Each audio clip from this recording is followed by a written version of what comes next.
বর্তমান ফুটবল বিশ্বের সবচেয়ে আলোচিত খবর হচ্ছে ভারত কিভাবে ব্রাজিলকে ম্যানেজ করলো যে ভারতে এসে ব্রাজিল টিম ফুটবল খেলার জন্য।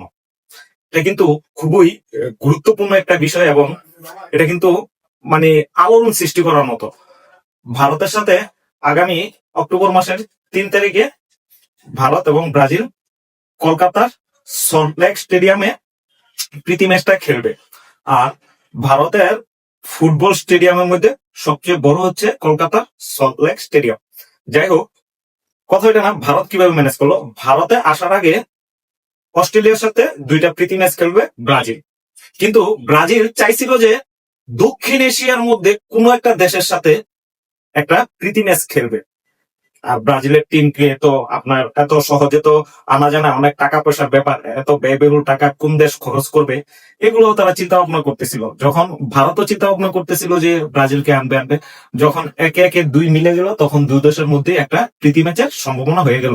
আর ভারত এই ব্রাজিল টিমকে ভারতের মাটিতে আনতে সব মিলে তাদের 60 থেকে 70 লক্ষ রুপি খরচ হবে। টাকাটা কিন্তু অনেক।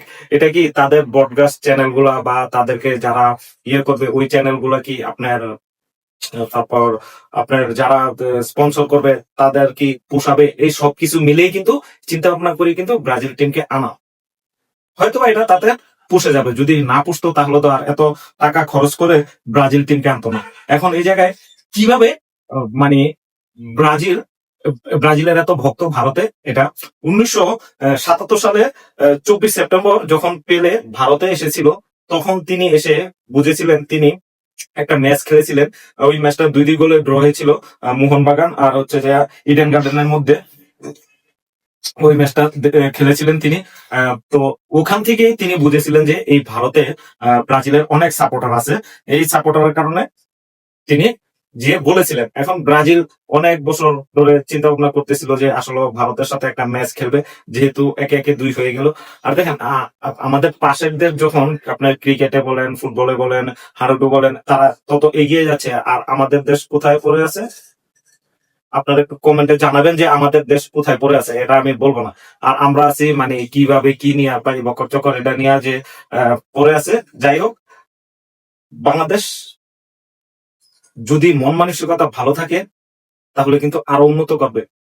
ফুটবল ফেডারেশন বলেন, ক্রিকেট কাউন্সিল বলেন, তাদের মন মানসিকতা ভালো হতে হবে, তাহলে তারা ফুটবলে উন্নত করতে পারবে। তবে ব্রাজিল ও ভারতের প্রস্তাবিত আন্তর্জাতিক প্রীতি ফুটবল ম্যাচটি অনুষ্ঠিত হওয়ার কথা আগামী 30 অক্টোবর 2026। তো এটা তো বলেই দিলাম যে দেখেন, ভারত কিন্তু সব দিক দিয়ে তারা এগিয়ে যাইতেছে, তারা বিশ্বের সাথে তাল মিলিয়ে চলতে চাইতেছে। কিন্তু আমরা ক্রমাগত মনে হয় যে আমরা বর্বরতার যুগে ফিরে যাচ্ছি। আমাদের এটা করা ভালো না, ওইটা করা ভালো না, এটা করলে এই সমস্যা, ওইটা করলে এই সমস্যা, মানে নানান সমস্যা বিধি শুধু আমাদেরই লেগে আছে। তারপর দেখেন আমরা কত খেলা প্রেমিক, আমাদের এত সমস্যায় জর্জরিত আমরা, তারপর কত খেলা প্রেমিক। একটা গ্রাম দেশে যদি একটা ফুটবল ম্যাচের ফাইনাল হয়, ওই জায়গায় দর্শক ধরার মতো জায়গা থাকে না। ক্রিকেট থেকে ফুটবল এখনো বাংলাদেশের জনপ্রিয়তা অনেক বেশি, কিন্তু ওই যে কার্যক্রম হইতেছে না। যেদিন এগুলা কার্যক্রম হবে সেদিনই এই দেশের ফুটবলে আবার প্রাণ ফিরে আসবে।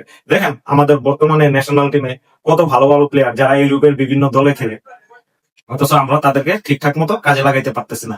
এটাই আমাদের ব্যর্থতা। তবে যদি ফুটবল ফেডারেশন সঠিকভাবে এদিকে নজর দেয়, তাহলে আমাদের দেশে যে প্রতিভাবান প্লেয়াররা বাহিরের দেশে খেলে, তারা এসে দেখেন জামাল ভুঁইয়া, তারপর হামজা চৌধুরী, তারপর তাদের মতো প্লেয়াররা বাহিরের ক্লাবে খেলে, অথচ বাংলাদেশের জন্য তারা নিবেদিত প্রাণ। তাদের মতো প্লেয়ারদেরকে পেয়েও আমরা তেমন কিছু করতে পারতেছি না। আশা করবো বাংলাদেশের ফুটবল ফেডারেশন এগুলার দিকে নজর দিয়ে আমাদের দেশের ফুটবলকে আরো উন্নতির দিকে নিয়ে যাবে।